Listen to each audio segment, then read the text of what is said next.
Grant Dania now. It's Grant Dania. The gold logie this year. Oh my God, it's Grant Dania. And our mum, Shezzy Dania. She's really crazy. And George, affectionately known as Large Sarge. It's all true.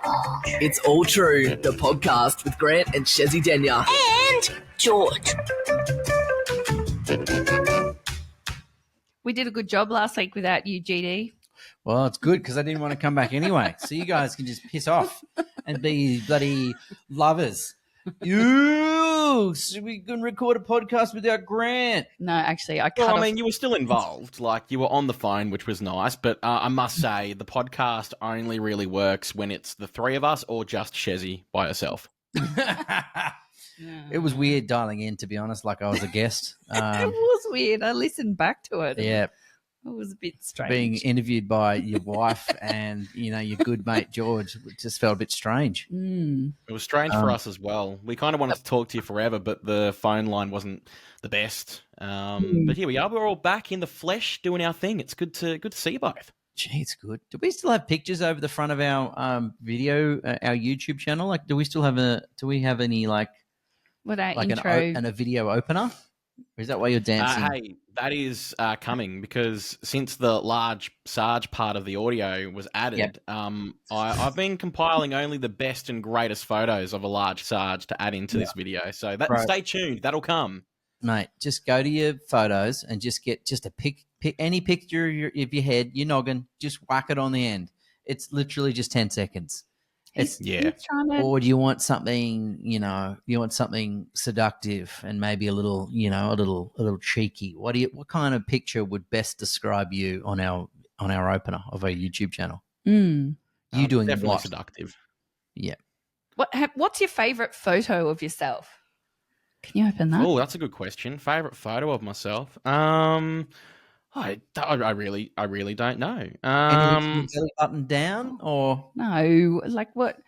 Because it's hard to have a favourite photo of yourself. Is this going to explode? Sorry, I've just got Grant to open up a drink because I can't open up bottles myself. Shezzy's on the beers. It's not a beer. It's an Oh, apple really? cider vinegar. With That 4% stuff is quite alcohol. tasty. It's not 4% alcohol. Yeah, It's 5. Bloody All right. mum's gone wild.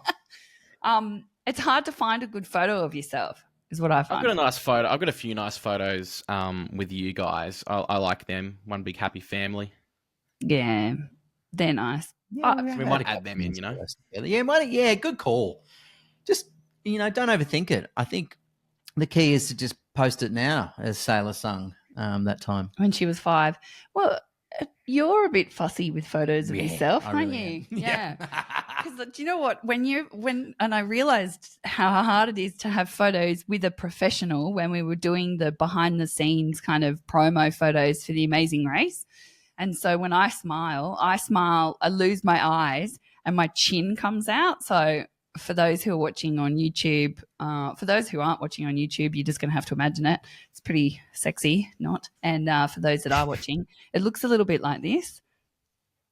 Oh, that's not chin out. That's chin in. Yeah, that's what I meant. Yeah. What did I say? You said chin out. No, you've like tucked it out. Like it makes your whole head and neck look like a thumb. Yeah. So you remember Pixie Ann Wheatley from Full Frontal or something? Frontal, That's yeah. who I smile like. Whereas Grant has this perfected kind of like head up. What is it? It's like chin sort of out. Chin forward. It feels weird to do and it looks weird side on, but it works in a photo. A model taught me that. One thing you can do is you can put the tongue on the top of your mouth, top of your roof of your mouth. And what that does is it pushes your jaw down a little bit, which gives you a little bit of a squarer jaw. Also, you push your neck forward, you push your chin forward, and that sharpens everything underneath so you don't get kind of the rolls. Whereas everyone tends to laugh like this, like I do. And you have 8 chins when you do it. But you've got to smile with your chin forward and it gives you a really nice shape. Yeah, but you do Irons that. all the wrinkles out. You do that really well, but I tried to do that because Grant's like chin forward, thing on the, tongue on the roof of your mouth and so on. I looked like that. Yeah. And the photographer was like, no, what are you doing? Don't do that. Don't do that. You look like someone had pushed a stick up your ass or something. You had that like a sour kind of lollipop. like a surprised, frightened look. Yeah, it wasn't good. So You got any Have tips, you guys mate? ever had to redo photo shoots? Like you've done a day of hundreds of photos, and you go, yeah, nah, not one of them am I happy with, then you got to do a redo. A lot. I mean, we never do redos, but there's not many photo shoots that I'm that happy with. We did one recently for Deal or No Deal. It wasn't too bad. oh, that was amazing. Those photos were Stunning. I'm going to hold one up. Yeah, really smouldering. But I think the hair was really on fleek. A lot of volume happening. I like he that. looked so Her good. hair had been straightened. I've never straightened my hair What? before. Yeah, she straightened it with a straightener. Wow. If I can pull these photos up. So you probably won't ever see these photos because it wasn't really game showy. We're going to put them up on our Insta. We're not going to let them go to waste. If you ever get a good photo of yourself, you're like, get that bad boy out there. Yeah, it was like, is that the one that we liked? I can't remember. Yeah, but I've only got 4 moves really. I've got No, you don't. He's look how touch your button, touch your cuff, half smile, full smile. You can't see that. Okay, that looks a bit blurry. Well, why is that not working? Look at this. Oh yeah, very Sexy suave. Going with the full man. black suit too. That looks nice. Yeah, a bit more GQ. A bit more That's luxe. Yes, that's exactly what I thought. Like this. Look at this sexy pose. It's probably a bit blurry. It's not in focus. Okay. Now, look, I have a question. There's rumors floating around that the briefcases on Deal or No Deal are not going to be held by supermodels this time around. Is that true? Yeah. Yep. I know it's a famous part of the game where the dealettes, they used to be called, with all they'd all have like the same haircut, bob sort of arrangement. That's right. They're sort of dressed sexy, I should say. Right. They were Sex sexy on dressy. set? Whoa. They were sexed dressy and we just, work asked me about it and I was like, bro, you can't be doing that. It's 2024. We can't have 26 models standing there just holding briefcases, although that is the way that Meghan Markle's career started.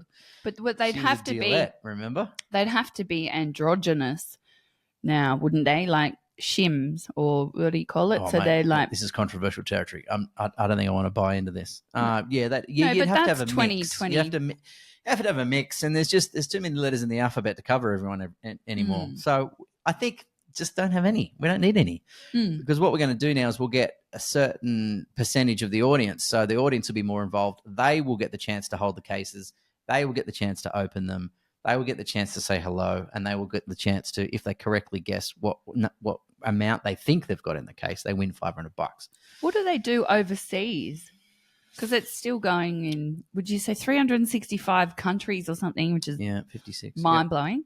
356. Do any of them have dealette? Probably. Oh, you can imagine some of those freaky deaky countries, Freaky D. They love it. The bloody French, they'd be just all sexed up and Oh. They'd be big into it. They'd be like nipple tasseled, like, do a South like, America, they'll be just swinging tassels around their nipples. That's what. The cases will be hanging off their nipples. Yeah, they'll be suspended via chains through their nipple rings. That would be that would actually be quite exciting to watch. And then I remember there was a dude called Mr. Lifto once, and I can't remember what he was from, whether he was from Guinness World Records or if it was just a freak that came on telly once, and he could lift stuff with his genitals. So he had he had either clamps on his genitals and he would like swing bowling balls and stuff from his genitals, or what do you mean by genitals? Which part of the like from his sack or his knob? And he would what? Yeah, and he had like piercings in there, and he would hang stuff off his piercings. Mr. Lifto. I don't know how the bloody hell I remember that. But No, how does that real heavy stuff? How does that not tear your skin? Because the skin down there is like paper thin. I don't know. That wouldn't be paper thin. It's got a bit of substance to it, but yeah, I don't know how I think it's wrapped around the ball sack and the penis itself. So there's a fair bit to kind of hold the whole combo, the whole unit. So it was anchored to the whole appendage.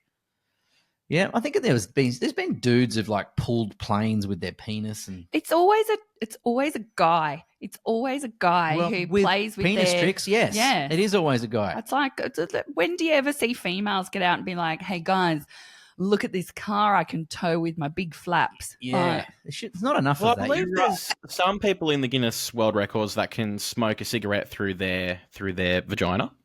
Wow, What? that's a cool trick. Are you? That's not That's a in trick. Guinness. That's Nah, in it is 100%. I can Yeah. find it for you. Hang on. No, who He just decides? have volume Who does? 1 to 25 behind him. That's not that. No, that's I not think possible. I've heard of that. I think I've heard of that. Of smoking a cigarette. Well, now they're vaping. Yeah, now it's They bloody are. watermelon, watermelon flavour. No, that's Well, that, no. that's just a couple of Kegel exercises, isn't it? When you just sort of tense No. it all up and then it draws in and then you... No. Well, you can I don't know. absolutely breathe through that part of the body. Remember we had a Yes. guest on speaking about that? Tara. Yeah. Yeah, but have you ever breathed in and out through your vagina, George? All the time. It's a regular thing for me. Yeah. I've done. Oh, I don't know. I don't know how this I don't know podcast where has this gone, but is going. I've. It's one of those loose episodes where we haven't It's slept very muscle much. control. So it's not exactly breathing, but it's muscle control down Yeah, there. there'd be a bit of squeezing, which is controlling the air pressure in there, and then that would be, similar to sucking on a durry. And then Oh pushing my it out. God! And we Well, do not I've got a advise video this. of it. Yeah, don't do this kind of thing at home. It's just some random who's gone and done this, but has proved that it can be done. Yeah, don't look it up on your home TV. You know what I mean? Don't put that on the family. Oh my God! I device. want to look at this now. But imagine the person from Guinness World Record, what, blah, blah, blah, Yeah. Guinness whatever. World records. World Records. Imagine them getting the call. Hey, I've got this great trick. You've got to come. You've got to come now and have a look. I can smoke an entire cigarette with my vagina. Well, you remember I used to host the show. Yeah. right? So we used to see some pretty crazy stuff. I remember dude who tried to go for the world record of busting open the most amount of watermelons with his head, with his forehead. What? And That's pretty cool. Oh my God! Did You he hit should- the ground? his head got so swollen and it was like he was deformed. It was his head was enormous after I don't know how many he did. It was like 50 or something. It was nuts. And Did he his break the head record at least? resembled a watermelon. Like he had to slam them really hard. And after a while, he'd go real fast, then he'd slow up, and then you'd see him get a bit dizzy. And I'm like, well, bro, I don't know if you should keep going. And then he'd just charge back it down into it and slam it down. And then his head just was completely deformed. It's like his forehead was 3 times the height of his normal head. And he was like, yeah, no, it was good. I was really happy with how I went. And I'm like, what? You clearly haven't looked in a mirror because, yeah, I don't know what's happening. Did he keep An talking edema? off camera like he couldn't see you? Yeah, it was really good. No, I'm over here, mate. Now. Oh, sorry. Like he's fully got brain damage now. Yeah, it wasn't healthy. And then we had a dude go for the world record, world's longest firewalk. Do you remember? Remember when firewalking was like a big, team motivating? the Coles kind of thing. Yeah, it was like a team personal challenge thing. They sort of light all the coals, and then you'd all cheer each other on and pump each other up, and then you got to walk over the hot coals, and yeah, you've done it, brother. You can achieve anything. Yeah, it's like a Tony Robbins type activity to do. It was big. This bloke wanted to go for the Guinness World Records, and he wanted to smash it, and so he wanted to make it 70 feet long. What? It was huge, and they were spending hours. He had a whole team, and they were lighting it all afternoon just to get it to the right kind of burn rate. They had the coals there, they had the timber there, and he's like, I said, man, how are you going to do this? He goes, oh, man, it's just a mind game. It's just a mind game, mate. Just don't even feel pain. Just get yourself into this special zone. It sounds like Merrick Watts. And I was like, well, this guy's pretty incredible. And I reckon he was listening to music for 2 hours, psyching himself up, talking him through. And he goes, right, we're good to go. We had to all wait till he was ready, and the guys there with the temperature checkers on the coals, making sure it was all, up to regulation. He goes, right, I'm good, I'm ready to go. And he gets on this thing. He starts walking. He takes 2 or 3 steps, and then his pace starts increasing. And then I'm like, uh-oh. And then he got off at about 10 foot out of the 70 Oh, feet. no. And then he sat down, and the bottom of his feet fell off. He sat down, and it was just 2 big giant slabs of skin just just went and just fell off. And That's disgusting. I'm standing there and like Oh, I'm in shock because his feet just fell off. oh my God, the Did you soles see of the his feet bone? burnt off. They just no, it was just down to muscle. So the skin had separated, Ew. and the smell of burning flesh. And He burnt his soles off. yeah, he was 60 feet short of the record. So, so much for getting into a mind game. You know what I mean? Like getting yourself into that special place where you can't feel any pain. Well, he did get himself into a mind game. If he'd kept going, he might have like melted right up to his knees. And I was like, bro, what happened? What went wrong? He goes, oh, I don't think I was in the right space. I don't think I was in the right mental zone. I go, mate, doesn't matter what zone you're in. Human flesh can only withstand so much temperature. So how did the person who did the record do it? Well, the record, he tried to like double the record. So he was he was like crazy. But he literally took about 5 steps and hopped off. That's not something that you can practice a lot, though, is it? Like, so, Well, he was supposed to be the gun. right. So I but don't like with the watermelon man, right? So you do, I've been practicing at home. You need a month off, from bashing your brain on watermelons before you do the big contest. Like, what's the long-term damage? Yeah, look. You get a Guinness World Record, From what we know now about concussions on that's the field right. for athletes, that bloke was slamming his head into watermelons. Yeah, that ain't cool. Guys, I'm just reading here that there was a Dutch podcast team that broke the world record for the longest podcast, 153 hours they recorded for. Do you reckon we could beat them? Hell no. Hell yes. No, fuck that. 153 hours. Did that? I love you guys, but not that much. Oh, I could So talk, much to I talk reckon, about. for about Oh. 7 days. What's 7 days in? I reckon I could talk for 7 days. Because the We'd more have to take it in delirious you got, shifts with sleeping. Oh my God. I'd have to do it for a charity. Like, I'd have to do it if we're going to win some money. I don't want a record. I don't care if I've Records got the are cool. We Yeah, do it but for a charity, but also get the record, maybe.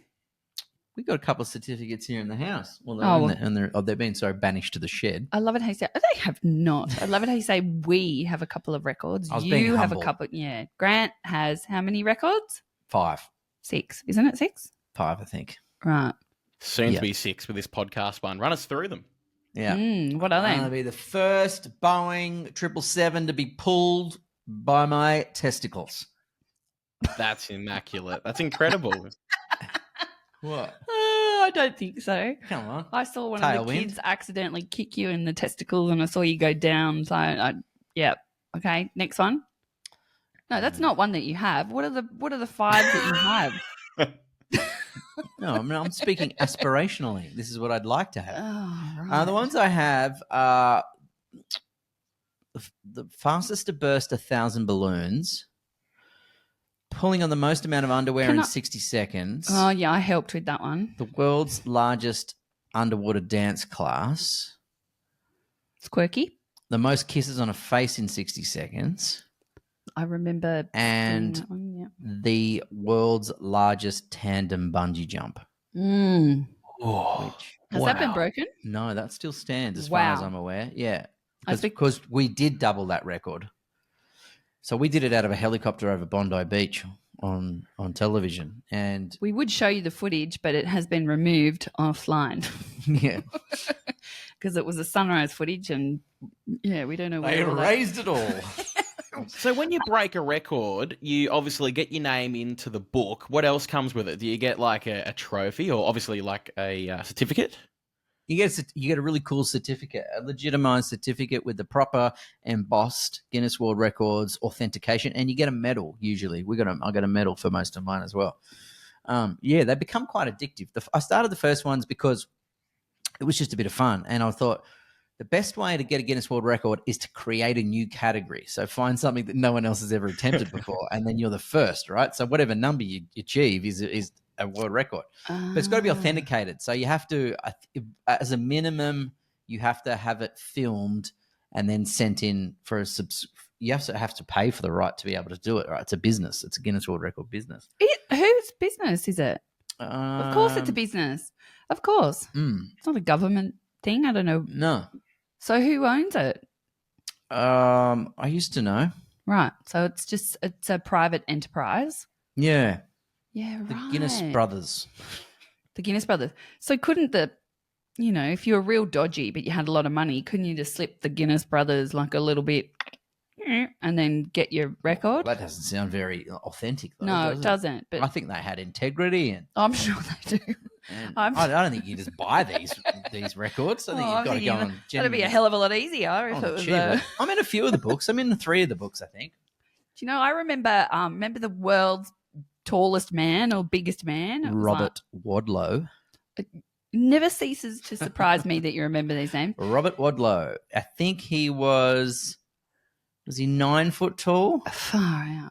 And he never played basketball. I never understood that. Yeah, look, his body was it just was kept hard growing for him to with it. move. Yeah, He was a that's big sad. dude. Might have been 9. But humans have been as high as 12 feet tall. When are you classified as a giant? I would say anything over probably 9 foot would be a giant. But 12 foot's big, isn't it? I don't even think I've ever met anyone who's 9 foot. I've met Robert people who was are 8 foot, There you go. 8 foot. 11 inches, and weighed in at 439 IBS. Pounds. IBS. Irritable bowel syndromes? Is that how Yeah, many he had 439 cases of it. 39 bowel syndromes. Oh, wow. No wonder he was irritable. Irritable bowel. It really fell through him. It had a long drop. Oh, can you imagine? Oh, I can't laugh properly Poor today bugger. because I don't have great. So that's But I 2 meters wonder and whether 72. I wonder whether Earth actually had a much denser amount of oxygen back in, like, let's say 10,000 years ago, 5,000 years ago. If the Earth actually had just a hell of a lot more oxygen in the air, and things might have grown a little bit more than they do now. What? No, he had a pituitary gland issue, didn't he? I don't Where know. he's- Did you ask him? For some reason, I remember that. Is that right, George? I can't Why see did- anything there, but did you get like a neck cramp looking up at him? Oh, he was. Well, he wasn't already alive. dead. Yeah. He lived. Right. No, but I've seen a full scale. Where did we see that? Ripley's. Believe It or Yes. Not, on the Gold Coast. Yes, that's right. Some of that stuff is crazy. I really like the person who had the longest fingernails, who had been growing their that's fingernails Disgusting. without cutting them. And Like, they grow and they curl back How on themselves. So the they're like hell? big loops. how the hell do they do that? Or the person who stood up for the longest time without sitting down. Do you remember that? We just saw that recently, didn't we? What was that on? Was he a monk? Yeah, he was something. And his vow was to never sit down. And it, And he stood. He would just sort of had a little sling. He'd stand just one leg at a time, yeah. and he had a sling that he could kind of just put his belly on a little bit. What was that? No, just to sort of. So he had something to lean on. I think that's what it was. Shocking. And he'd even sleep like that. Yeah. In short stints. I don't understand why you. He was like in India. Where was he? Somewhere like Yeah. that. Yeah. What was that? That was real, wasn't it? Yeah, that was real. Yep. I remember his feet were pretty gross. Yes. Yeah, I remember that. And people would just By come the along. way, him. the Yep. Jim Patterson Group is the organisation that employs record adjudicators to verify the authenticity of the setting and breaking of records. The Jim Patterson Group, they're the guys who own Guinness World Records. Who are they? This must be a promoter or something. Jim I thought it might have been Patterson. bought by like a publishing company, but Or like Penguin Books. yeah. Or Harper House. Or Hay House. Hay House.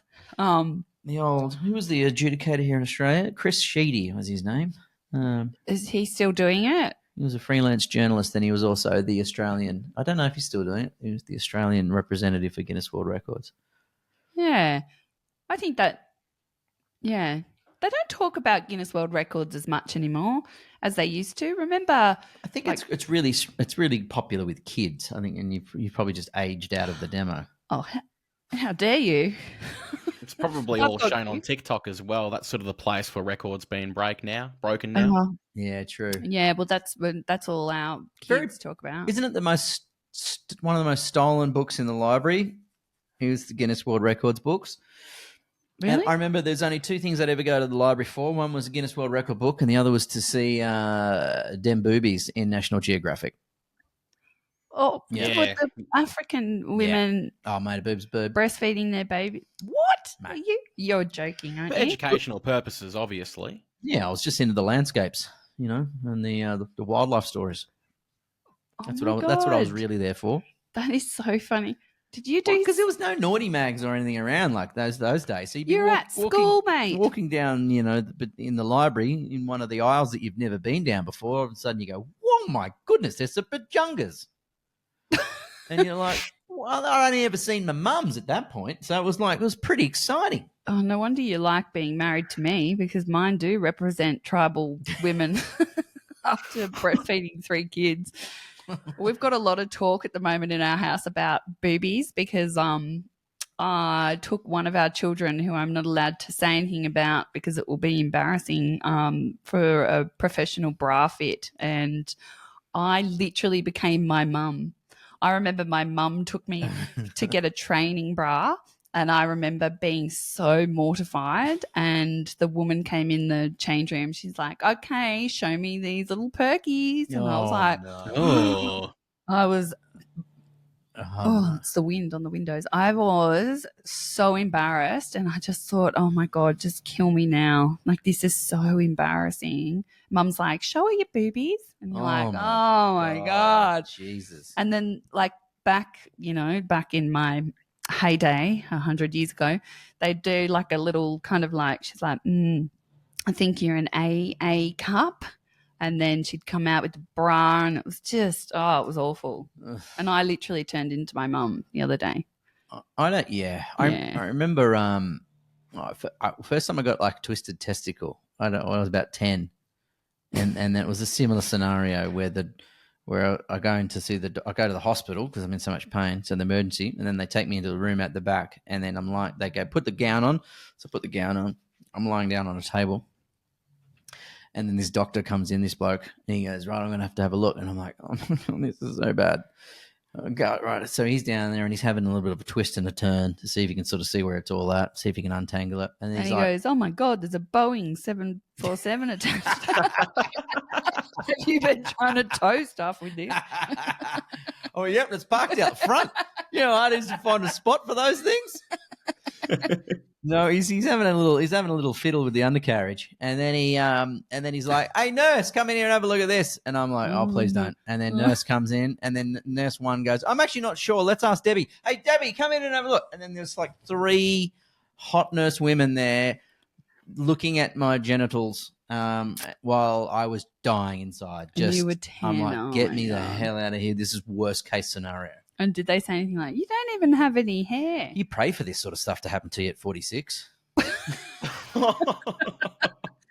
Oh my I God. reckon another scary feeling is probably the first time a man goes to buy himself protection. Interesting. Yes. Why? As in, like, the options that are available? Yeah, Oh, that, and I think wasn't just the even initial hard. walking up to the servo counter and sort of your Yeah. hands shaking and you're handing it over and you're making sure your teachers or your friends or your parents don't come in, and you're like, this is the biggest, scariest purchase of my life. Oh, well, couldn't you just go to like Coles and, well, you could now just check it out yourself? There's more people at the supermarkets though. Like, I feel like a servo is a little bit more intimate in a way. Yeah, quickly run in, run out. Yeah, you're right. If you were lingering in the condom aisle, there's a lot of people going to walk past you at either ends of that aisle or through that aisle. I remember I went to buy a packet of tampons. I know, not the same, but I never bought condoms. Sorry. I went to buy a packet of tampons, and I was like really nervous and embarrassed, and I put them with a whole heap of other stuff. I think I would have been in year 9. Yeah, heaps of other stuff. So thinking that they wouldn't really notice, and then they're like beep beep beep beep beep beep, and then of course, coming from a small town, I knew the checkout person. They're like, "Oh, you've got your period, darling," and I was like, no commentary. Oh my God, surely. I know. Yes, I can't remember. I had gum and something else. No commentary on any of that. Oh my God. So I can imagine if you grew up in a small country town and you went to a service station as well, be like, Barry behind the counter. Bizarre. Barry. At least you're being safe. Price check on extra small condoms. Extra small condoms. Price check. Extra small. How many guys do you think walk in and ask for extra large? Every one of them. But there isn't Yeah. extra large, is there? There's I just don't know. normal I don't know. size. I think there's just regular, to be honest, and then you Yeah. make it fit. Yeah, I That's don't know. terrible advice, by the way. That's Make very, it fit. very. Yeah, Yeah, no, don't take any condom advice from me, please. How many accidental pregnancies George has just created through his terrible advice? It's I've very- never that- seen extra small or an extra large. I've just seen regular. So imagine Just a if it, one size. I have no idea. no one would ever One buy size the fits extra all. small. Actually, no. Don't they call it slim fit or something? Don't they? I don't know if this is right, but yeah, I think they don't describe the size. They describe The fit. as a way of doing it. I don't know. Is that a thing? Yeah, because Google it. who would go in and buy extra small? No one. No one. No respecting man is going to go, can I have the smallest dick coats you've got? Bodily functions happening all over the place here. But is it true that guys, when they're in change rooms, you all like measure each other up? What? No, Whoa. I don't know. Where'd you hear that? Like, on movies and Well, we things. get down there, hey, George, let me just get the old Stanley bloody measuring tape out. Yeah, like no, if you're in like going to the toilet or whatever, and you like look at each other. Oh, do you have a little sneaky Bo peep out the corner of your yeah. eye? Oh, look, if I'm honest, I probably have. I don't make it a regular habit. And so, what are you? Sometimes you looking can't for? help it. You know what I look for? You can't help looking at the person next to his penis. Oh, I they was can't- at the. Yeah, sorry, GD. Just quickly, I was at the toilets at the airport the other day, and some bloke, no joke, it looked like he whipped out a small python. Wow. Maybe he was smuggling it across state borders. Maybe it was an actual python. That's where he was just hiding it Potentially. so that Was it all coiled those up? body scanners didn't detect it. The green tinge to it gave that away. Actually, yeah. The fact that it was hissing and its tongue came out. Was it I smoking? thought it was Hulk. I thought it was Hulk for a second. What? Hang on a second. Go back. So he pulled out a small python. Well, how do you know? You just saw it in your peripheral, and then Well, you're he like, wasn't very careful about it. He just sort of whipped it out and obviously needed to control where the wee was going. And there was a very lengthy penis by my side.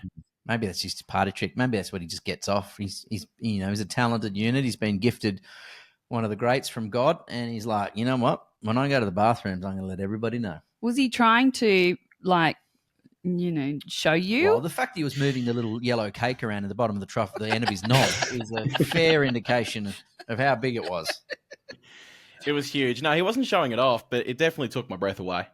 Oh. And so what, you just looked, and then what, you look back at your own? I'm just trying to picture. Yes, I did. I looked back at my own and I finished up my business and left that toilet crying. You can go, can I have a hold, mate? Can I see what it's like? Can I just feel what this feeling would be like to have a python? If I'm honest, I look, but the only way I'll have a quick glance, because my theory is if there's no petitions between him, and they just tend to be all open now, is I go, if I can see his, he can see mine. And then I just rearrange how I hold it. Oh, so what you're like, don't look at mine, but I'm going to check out yours. Yeah, okay. Well, Saying that out loud now That's does weird, sound really weird. isn't it? Sometimes you just have to stare at the wall. Yeah, well, that's what you're doing naturally, but It was I'm you like, at the airport the "Can other let day, this wasn't bloke it? see me? With the python. Yeah, with George and I, we meet up there quite regularly. That's how you know. That's how you know that you got to push around the I'll yellow. meet you in cubicle 4 in the toilets on the ground floor and near the Virgin check-in. But like, do you ever have people who like do the real, like you're talking about, like side eye? Do you ever have people who do the real, like? Well, I don't go to like Uncomfortable stare. I don't really go to change rooms where people are showering in that very often. So it's not like I play a regular sport where you're always in there, or I don't attend a gym where I go in there and shower. So I don't know. I've had a woman. I went to a all boys school. No measuring was done. I can confirm that. At least in my year group. If there had been measuring going on, would you have been aware of it at least? Absolutely, yes. Yeah, okay, right. See, I thought it might have been a boys' school sort of thing. But, you know. I still think that there's some people who are probably into that, but I don't know because I'm not a boy. And I don't know. Yeah, I guess I haven't grown up in the more teenage to adult rugby kind of fraternity. I was more of only a little junior when none of that went on. So I don't know how comfortable people got with their bodies as they got older. Well, you get a lot more comfortable. That's what I was going to say before. I had a woman in a change room at a gym. I'm not saying whether it was Bathurst, Sydney, wherever, but it was somewhere in the world. And came up and I was sitting with a child and was waiting for another child to get out of the shower. And this woman came up and was getting changed next to me, naked from the shower, and then decided to put one of her legs up on the, have I told this story? Put the leg up on the bench, right? So like full spread eagle. What, just right in continuing front of chatting? us. Wasn't chatting, just staring off into the, the wall or the rest of the change room, and then got the powder out, put a massive handful of powder, just patted it up there. Good work. Oh, well, she's just left a leg there for a little bit longer. Takes hygiene and seriously. The child that I was waiting to come out of the shower for walked out of the shower and was like horrified. Yeah, that's a lot. It was a lot. Did she make eye contact? I think she said, "Hey, where are you going? Oh, nice day." Just flaps akimbo. Yeah. Jesus. And I don't know how I'm going to trip myself up here. It was you. No. Yeah. You're looking in the mirror. It wasn't me. No, just like full native hair line, it's somewhat close to the knees. She was an all natural woman. Yeah, all natural. Good work. Yeah. God bless her confidence. I know, yeah. But she was about 65. I do remember, this is possibly why I now don't go in those scenarios, as I now am remembering, particularly now the more famous I get, is I remember sitting down, maybe drying my feet or something, and then jocks on, and old mate wants to come up and chat. And now when you are sitting and they're standing, you are at a distinct disadvantage because you are face to dick, right? And old mate's just standing there and I'm like, bro, like it's whoa. And he's wanting to engage, and you can't get away because I'm backed into a corner. And so bloke's got me for conversation. And, how close are we talking? man, I had to sort of turn my face side on so I didn't go dick to nose. You don't want to make them laugh because it'll be like, yeah, and he just starts turkey slapping if he gets a rib tickler going. Like he just like, oh, ow.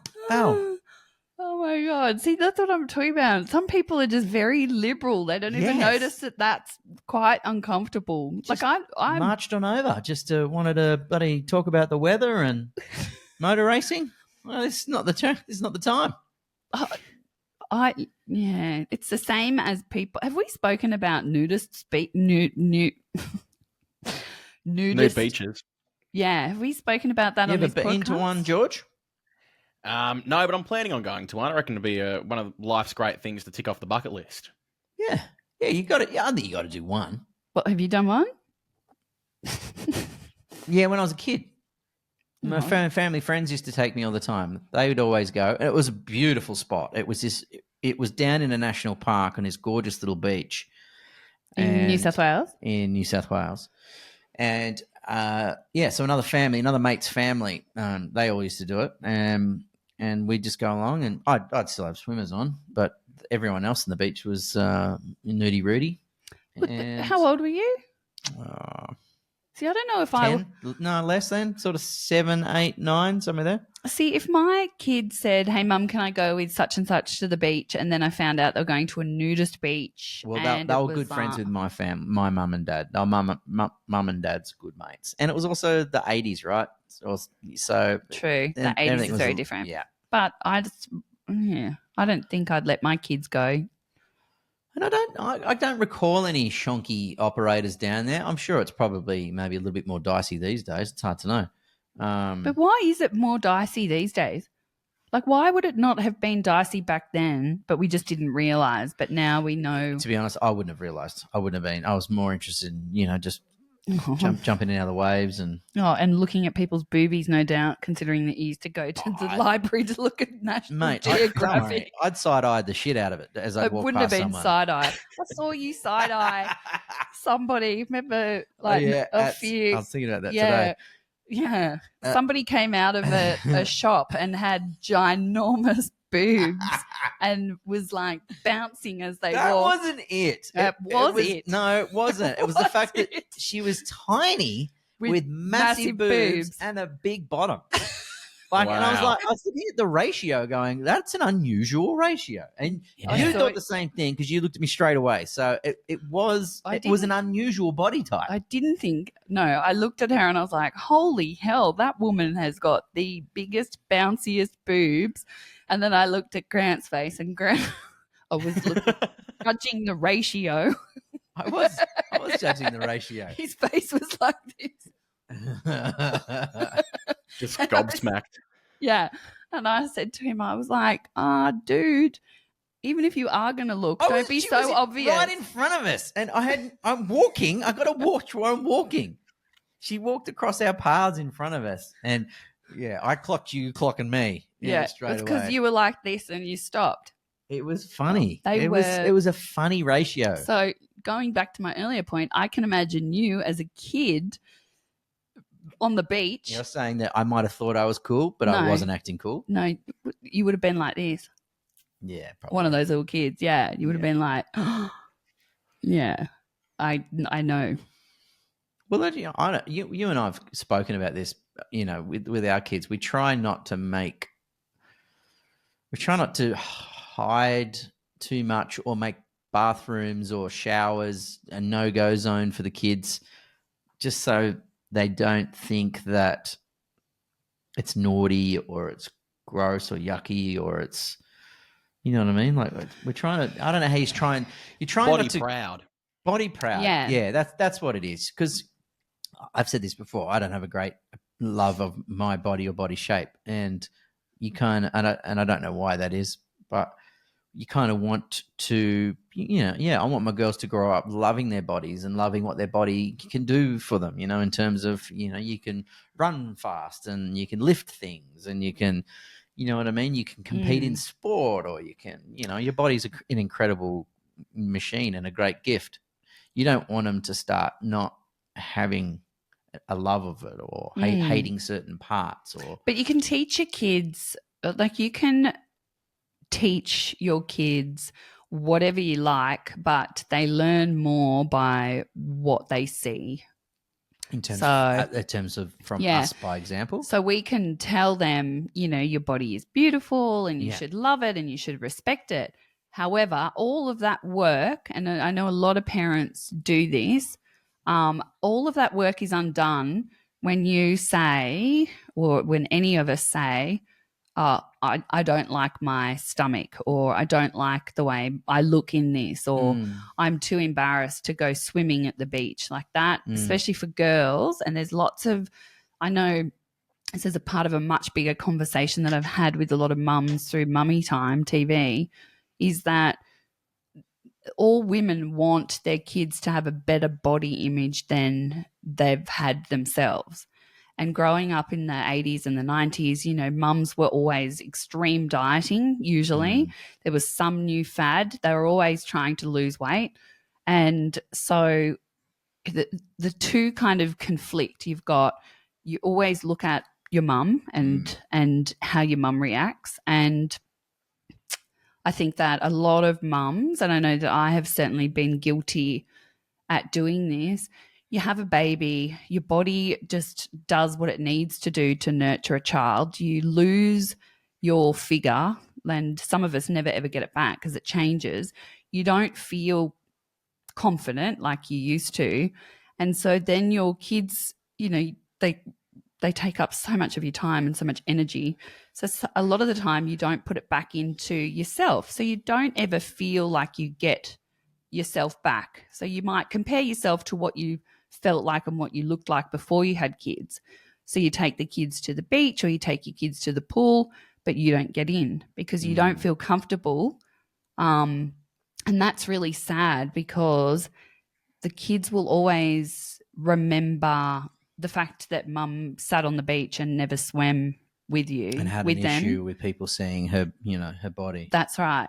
And so then they start to internalize that, and it doesn't matter how much you teach them, it's what they see you doing. By So example. That's why we're going to the nude beach next week.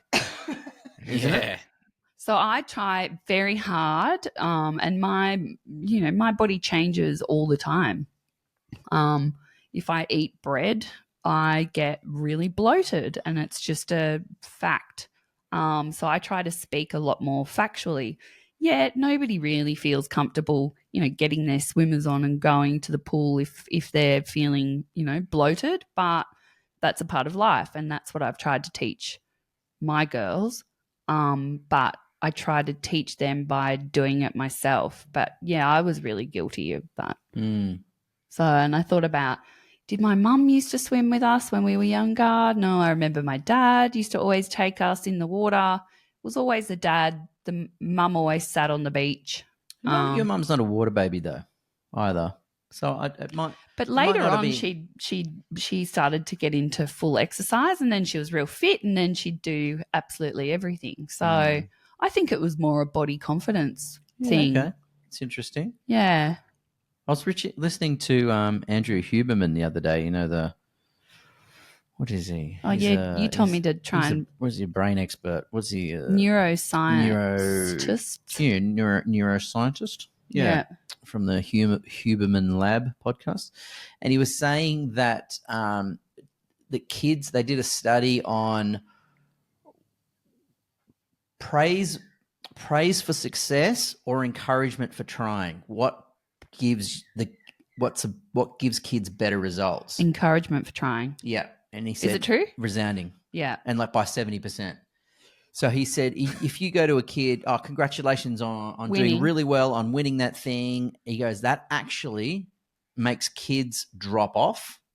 He goes, they will perform less. If you go, well done for getting an A, or well done, awesome job for winning the race, or awesome job for doing the whatever, or getting a basket or kicking footy. But if you change it and say, I really saw you trying very hard out there, and I'm so impressed. I'm glad you turned up today, even though you weren't feeling your best. Yeah, right. I could see how hard you worked out there, even though the ball didn't come to you very often. It's way less pressure, hey? Yeah, but he said what happens when you do that to a kid using that encouragement style of parenting, they end up lifting, and then they the rate at which they improve continues to increase, not drop off. So just wholly and solely rewarding good achievement, kids will deteriorate.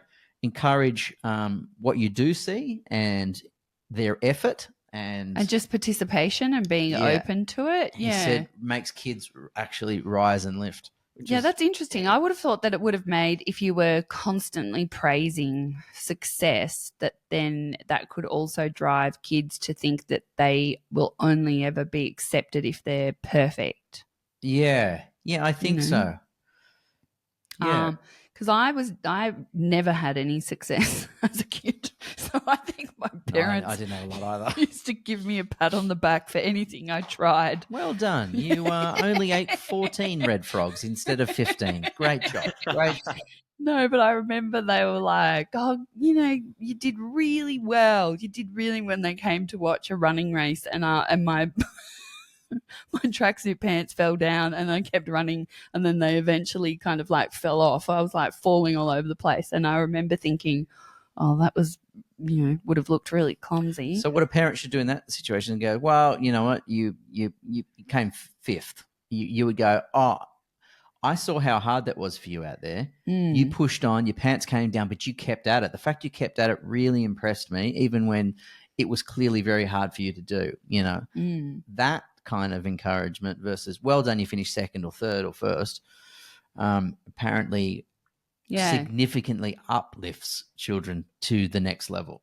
So then what happens to the kids who get bullied by their parents if they don't have success? Like Jelena Dokic, the tennis player. Yeah, what happens in those? It can get you to elite levels of sport because you're forced to, But then what happens once that sport, when you finish that They sport? develop usually a resentment of the sport. I don't know. You'd have to ask. There's different cases of it. There's obviously athletes in all disciplines that have been forced by their parents, got to the top, but then usually, well, not usually, but sometimes they fall out with the sport where they just resent, wasting their life and being pushed that hard. Or there's probably Serena and the other Williams. I don't know. Venus. And their dad was pretty hardcore, but I don't know. I don't know how they feel about it. Do you know it? I Let's get wish 'em I on. had the secret to being a good parent, but I don't think that there is one. It's not one singular method, no. I think that somebody once said to me, to be a really good parent is to, at the end of each night, think, you know what, I yelled a bit too much today, or I was rushed, or I was stressed, or, I didn't do very well, but tomorrow I'm going to try and improve on that. I think that is the best that we can ever hope for. Fair enough. Yeah, I think you both are very beautiful parents. I love the messages that you bring onto this podcast and the things you obviously put up onto the socials and your interactions with the kids. But there's so much that we don't see. But you guys should be very proud of yourselves. Oh, you little cutie. Oh, thanks. Yeah. Well, as Sailor said when she was on the podcast that time, she said it's all for show, basically, by saying Exposed you. yeah, why don't I laugh that much in real life?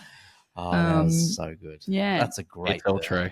It was a great burn. What a great burn. I'm trying really hard to get my kids to do a bit more, because I realized that I can't do it, all for them. Like, I kept picking up all their stuff off the floor, and I kept tidying their rooms, and I kept saying to them, hey guys, you need to clean up your room. And then I'd come in and they'd done a terrible job, and I was getting really cranky. And then one day Sailor said to me, Mum, you know what? You've never actually shown me how to tidy up my room. That's a good point. And I was like, oh my God, I haven't. I just said tidy up your room. So she was doing what she thought was tidying her room. But she hadn't actually been shown. No. Yeah, by example. Yeah. Wow. And I thought, yeah, she taught me. I was like, right, well, I'll show you how to tidy up your room. And then Did Sunday go, you've never taught me how to drive a car? Yeah. she loves driving. She'll just thinks climb she in can from drive. the back now and just Oh jump my on your lap. God. And she's like, I drive. I do it. Yeah. And you're like, whoa. Get out. She the commentary in our car. So on Saturday, I went to Blaney to the vets. Long story, we don't need to go there. But leaving Blaney, which is a tiny little town in like the outskirts, about half an hour from Bathurst, and I was leaving Blaney, and a P-plater kind of turned and pulled in front of me, and I braked because otherwise I was going to collect this P-plater. And then the ABS kicked in, and everyone in the car fell forward, and I got choked by the seatbelt. That's how tight it braked. So how do you explain ABS brakes? Like it took over the brake of my car. Is that how you explain it? Yeah, it's like the maximum braking mode. Yeah. So Oh, wow. like I hit the brakes, and that would normally be okay, but then the ABS obviously knew, or does it recognize that you're going to have a hit, or no, it thinks you're in an emergency, so it does a couple of things. Yeah, right? So tightens the seatbelts in some cars. Yeah. It also won't let you lock up the wheels, because if you lock up the wheels, you end up going a little bit. It takes you a bit longer to stop. So, yeah, so it did like a brake. Yeah, Is that's the ABS. Yeah. Is it? Yeah. So I've been choked 3 times. Everything's flown forward in the car. I'm in a big car too, and was driving 60 k's through the middle of Blaney. And there were Chubba Chups and Twisties just slamming in from the back of the car into the windscreen. Banana bread and dummies and bloody Barbies, and it was a mess. And anyway, Sounds tasty.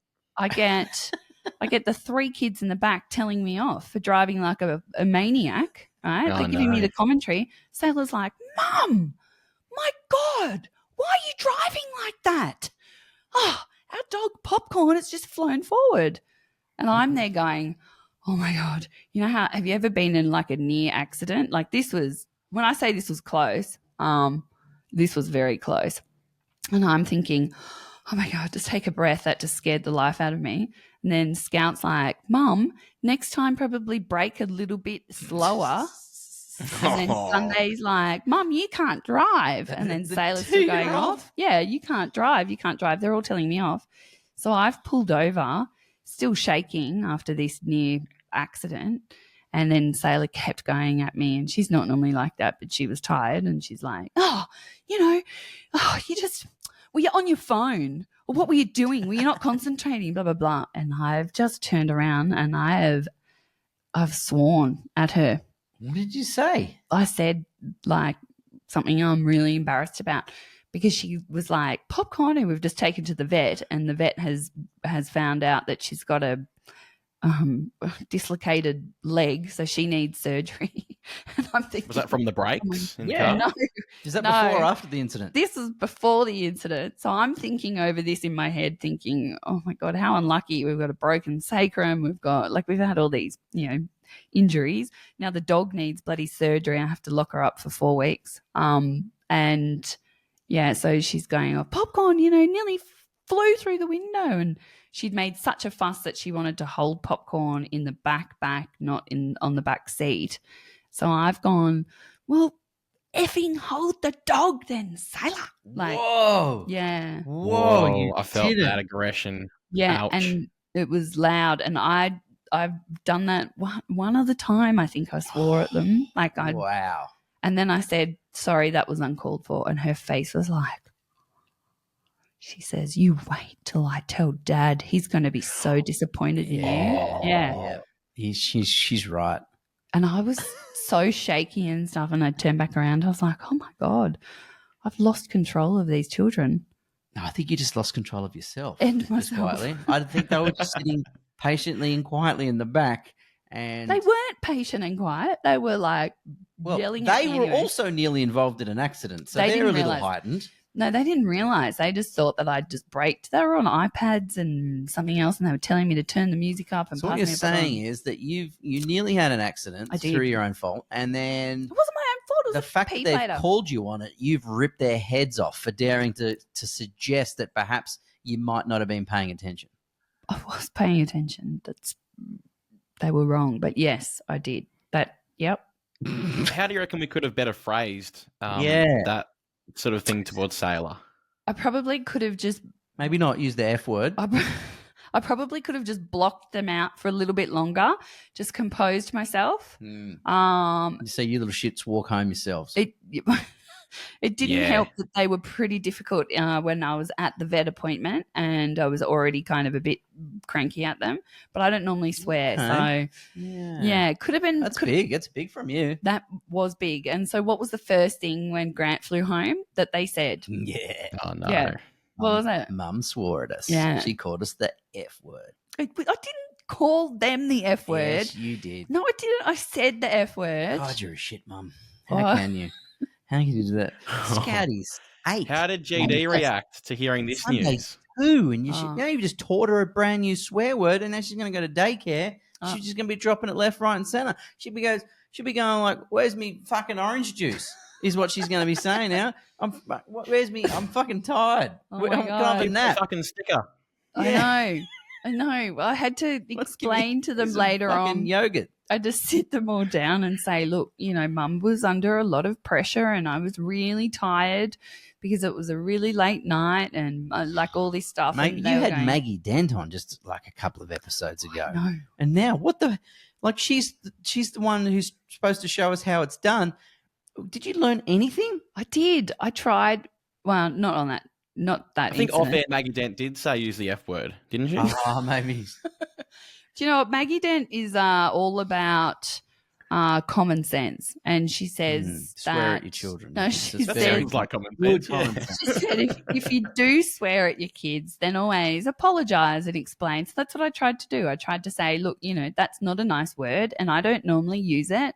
Dad uses it Maybe. a lot, especially on the podcast. I've got control. Yeah, on the podcast. Yeah. It's an adult Maybe podcast. censor yourself. Like when you're about to say the F word, do like Yeah. a beep, like censor it. I used to say freaking, but I don't know what's happened. I don't know. It was You were it was just poor ending your form. tether, mate. That's all right. It was poor form. It was. We all have those moments where, we lose our And then- shit. and then, I've got like a child who's about to, become a teenager, and she was like, apology not accepted. Yeah. And I was like, She wanted you to sin it a she was little like, longer. I'm sorry, but I am not happy with that behavior. And I was like, Oh, that's oh excellent. my God. It's not So excellent. much more of that to come. Oh my God. There's so much more of that to come. I remember the first time. I don't think George's mum and dad have ever sworn in front of him, but I remember the first time mine did. It was like, whoa. And I was a bit disappointed, to be honest. Were you? Yeah. I was like, look, if you can't even keep your act together to just keep it clean for the young audience here that you've got, come on. Is that what you really thought? I remember being a bit disappointed. Disappointed. God, my dad, I remember we used to go everywhere and he used to swear like a trooper, but then you'd hear his professional business voice and he would not swear. And I was like, that's impressive how you can have two different modes. Yeah. How can you be? You should try it. Well, I didn't. Do you know what? I never, ever swore because I was always so nervous as a young student that one day I would drop a swear word on radio or in Bible TV studies. or something. No, I never, ever swore. Like, ever. I would never, I just never, I was ever the same. I was the same. I used to actually, I was a very, very sensitive kid growing up and still am a bit. I used to cry if my pop was to swear. I used to cry if my parents swore. I would actually bawl my eyes out if a friend said, shit or anything along those bloody hell, anything like that. I would absolutely lose it. What and why? What Yeah. did you just think like in a So religious naughty. sense? I thought you it were was going just to go such to a hell terrible or- thing. Yeah, I thought it was just the most atrocious thing a person could ever do, swear. And yeah, it really got to me back in the day. And I think I hit maybe year 9 in high school and I said, fuck. And I was like, you know what? This is a good feeling. I'm going to keep it up. I'm going to keep on going. I'm not going to cry anymore about this. Nah, not worth it anymore. Oh my God, that is so sweet. That's actually pretty cute. It's a good window into who you are as a person. I remember one day the kids, Sailor was really nervous. She said a swear word might just drop out of my mouth one day, like if I get shocked or something. Yeah, And she was worried about that. She said it like 3 or 4 nights in a row. And then it was on a Saturday night and I think I'd had 2 glasses of very nice rosé. 2 bottles. 2 glasses. And I remember she was like, kept saying it. And I said, look, okay, I'm going to let you say a swear word. Oh, that's Remember? right. And she was like, what? Oh, I can't do that. I can't do that. And I said, no. I'm going to let you get it out of your system. Okay. So you can say a swear word, then you can never say it again. And Scout was like, well, that's not fair. If she gets to say it, why can't I say it? I said, okay, all right. Well, you can do it too. Grant's like, this is a terrible idea. And my rationale was thinking it'll take the shock out of it. or the shock out of it? Yeah. So then, and also just I had to get rid of Sailor's anxiety and I thought this would be a good way. So I said, Sailor, all right, you get to say one swear word. What's it going to be? Oh. Remember? She goes, shit. Yeah. And then that was it. Under And her I said, breath. Okay, Scout, you get to say it. She's like, okay. She's like, motherfucker. No, I was like, but she said something like that, remember? It was something we were like- like, whoa, okay, all right. Back it off now. Yeah, this game's shut down. This game's shut down. And Sailor was like, oh my God, she said a really bad word. I was like, yep, that's okay. Well, we're all different, so let's just keep it at that thing. You also That's so you don't want funny. kids to feel like they can't say something. Maybe a situation happened where they did swear, or it's hard enough to stay engaged with kids where if you think, well, you can't talk to us about this, you know what I mean? Like if there's no go zones, it feels like you're only just creating walls between you and them. So the exercise is right where let's take the sting out of the word a little bit. So if you need to come to us and that happens to be in whatever it is that you need to tell us, well then it's okay to do so. You know what I mean? You don't want to make chatting to us conditional. Yeah. If that and makes I also sense. didn't want them to be like petrified like George because Sailor is like that. She's very sensitive. So Yeah. she would, if she said something accidentally, she would punish herself, Yeah, she would And really beat up on herself. And that's so not necessary. we wanted to let her know that it's okay. Whereas Scout, I know if I brake like that again, she'll be like, motherfucker. Who's this bitch behind the wheel? So she wouldn't. She's been really good. She was wild when she was a kid, but we're only saying today she's actually the easiest out of all of them, except her little quips where she's like, Mum, how's it feel to have birthed a maniac? Like when Sailor was singing really loud. I've backed off on swearing a little bit lately, and I've been thinking about it. You know, when we think about how energy, you think about energy, we are vibration, we are sound, we are resonance, we are frequency. That's what we all are. We're all matter, just vibrating at a different frequency. That's all things are. So then I thought, well, if words have power, which they do, and you're constantly swearing, I think is a low energy. It's a low vibration. It's a low, and I think this is kind of where religious people were against swearing. Is I think, you know, that whole saying that words cast spells. That's why it's called spelling, right? So there is power in words. So if you say the word love, you know, it probably makes someone feel better than if you said hate, right? So if you're constantly using words that are of a lower vibration, I think you can affect your own energy negatively, which is... But it does make sense. Yeah, which I think is why, I assume, and I don't really know, but I think that's why, you know, religious people and they stay away from those kind of words, because I think there's actual genuine power, energy, and frequency in words, and those words I think can lower your vibration. But what is a word?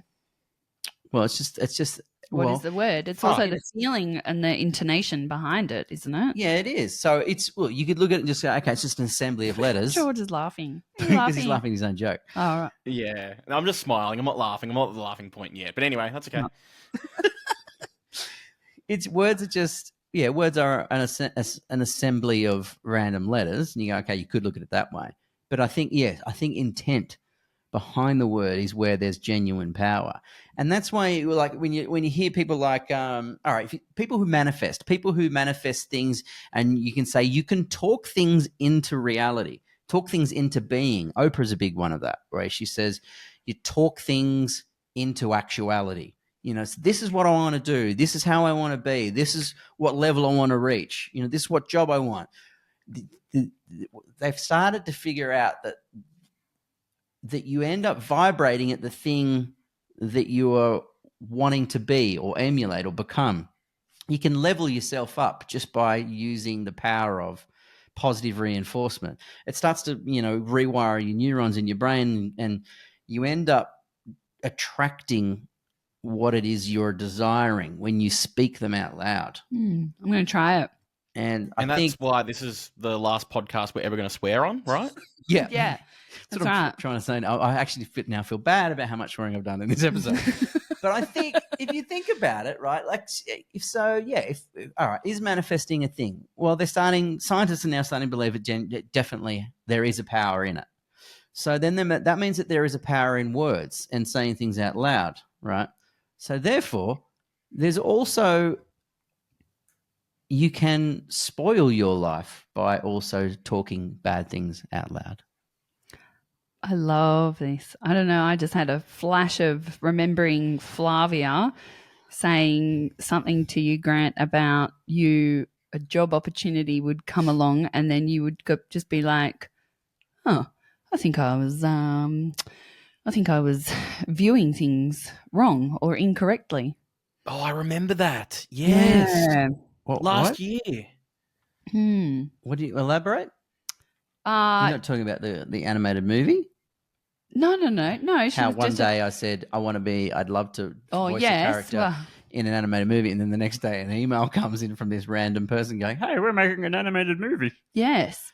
No, I'm talking about Flavia just saying that you'll have like a job opportunity will come along, and then you'll have a change of thought processes, and you'll be like, I think I was thinking of this incorrectly. Thinking of the job? Thinking of the way you view life, maybe, or like you're talking about the power of words. Yeah. And yeah, I just think that you have come on a bit of a journey with your, with your belief systems with positive talk and manifestation. Well, as we know that I've Because had I used to terrible annoy the crap positive out talk, of you. terrible self-talk. Mm. But yeah, I think you have the I have the someone's answer. claiming the credit for my evolution. No, I'm not claiming the credit, but I was just thinking that's kind of what she was saying. Yeah. Yeah. Is that, and Can I she just even say said, as well that after our duo episode last week, Shazzy, a lot of people want to hear Flavia on the podcast by the end of this year. Ah, interesting. I will get it back. Yeah. For sure. Yeah. Done. We're going to have to go. We're going to have to wrap it up. Good fun. Great. Put a pin in it is my new saying, and we'll come back to the. Put a pin on it. Put a pin in it. Yeah. Put a pin in it and slap some talcum powder on it, and we'll be back next week. We'll come back maybe with Flavia. Who knows? Yeah. Recording live from an Uber speech. Bye. Tits out Tuesday, Love you y'all. guys. See ya. Be true. Pepperoni nipples. It's All True, the podcast with Grant and Shezzy Denya. Bye,